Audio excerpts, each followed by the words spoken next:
सर्वांचं मनस्या पुन्हा एकदा आभार व्यक्त करतो। आणि मित्रांनो, सर्वजण काही जण बोलले की मला बोलण्याची इच्छा नाहीये, परंतु आज श्रीवर्धन मध्ये समालोचन करण्याची माझी ही पहिलीच वेळ आहे। महाराष्ट्रभर स्पर्धा करतोय, महाराष्ट्रभर फिरतोय, परंतु इतक्या स्पर्धा करत असताना जे प्रेम तुमच्या सर्वांकडून भेटलं ते प्रेम मला महाराष्ट्रात कुठंच भेटलेलं नाहीये मित्रांनो, हे अभिमानाने सांगेन। हे स्पर्धेचं समालोचन करत असताना आज अत्यंत महत्वाची गोष्ट समालोचन कक्षातून सांगत असताना, आज देशात हिंदू मुस्लिम यांच्यावरून राजकीय निवडणुका आल्या की वाद होतात, वेगवेगळे मुद्दे, वेगवेगळे घोषणा, वेगवेगळे झेंडे आणि तदनंतर दंगली होतात, परंतु रायगड जिल्ह्यामध्ये आज आमच्या सर्वांमध्ये हिंदू मुस्लिम एकात्मता आहे हे आम्हाला पाहायला भेटलं। कारण की ही एकात्मता फक्त आम्ही शब्दांमधून सांगत नाहीये मित्रांनो, तर ही आमच्या सणांमध्ये सुद्धा पाहायला भेटते।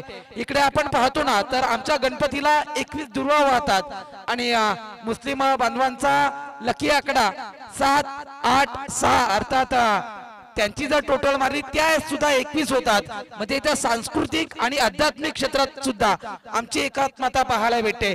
इकडे मुस्लिम बांधवांचा सर्वात महत्वाचा सण रमजान, एकीकडे आपण रमजान करतो तर तिकडे दुसरीकडे रामनवमी। इकडे जर पहिले 3 शब्द पाहिले तर RAM अर्थात राम, अर्थात काय तर आमचा राम घेतल्याशिवाय तुमची रमजान होत नाहीये। आणि त्यानंतर आमच्या तिकडे दिवाळी हा अतिशय महत्वाचा सण, अर्थात दिवाळीचे शेवटचे 3 अर्थात ALI अली घेतल्याशिवाय आमची दिवाळी होत नाही। ही एकात्मता जर आमच्या सणांमध्ये पाहायला भेटत असेल तर खरंच तुम्ही आम्ही आपण सर्वजण एकच आहोत मित्रांनो।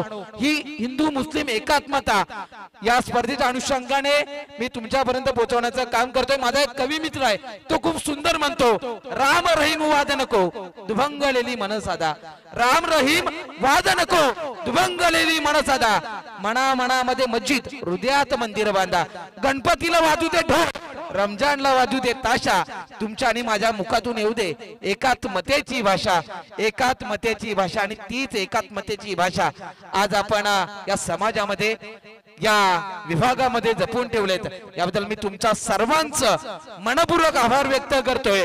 आणि ज्या क्षणाची तुम्ही आम्ही सर्वजण वाट पाहतोय, अर्थात बक्षीस वितरणाचा समारंभ तो आपण चालू करतोय।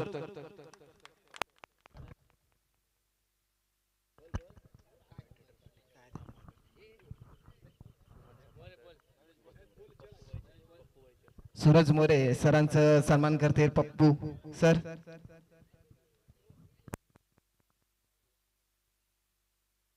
खूप चांगला असा 2 दिवस आम्हाला समालोचनाच्या माध्यमातून त्यांचं ऐकायला मिळालंय, त्यांचा आता इथे सत्कार होतोय।